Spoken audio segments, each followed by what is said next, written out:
Facility agwa, magdagino ta sa kwartang gamay. Magtinir lang tas mga ukay-ukay sa mga tabo o sa tiyanggihan.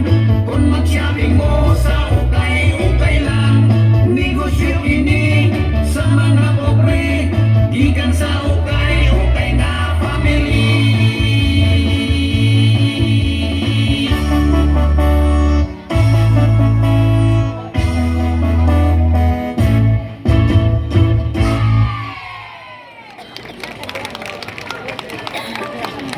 Masipang pakpak para kanila.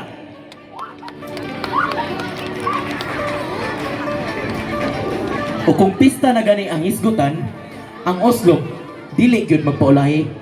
Sa Oslo, ang pista dili lamang usa ka kasaulugan, kundi usa ka tradisyon sa pagpasalamat sa mga grasya o panalangin nga nadawat sa katawan. Kada pista, sadya ang matag baryo sa Oslo.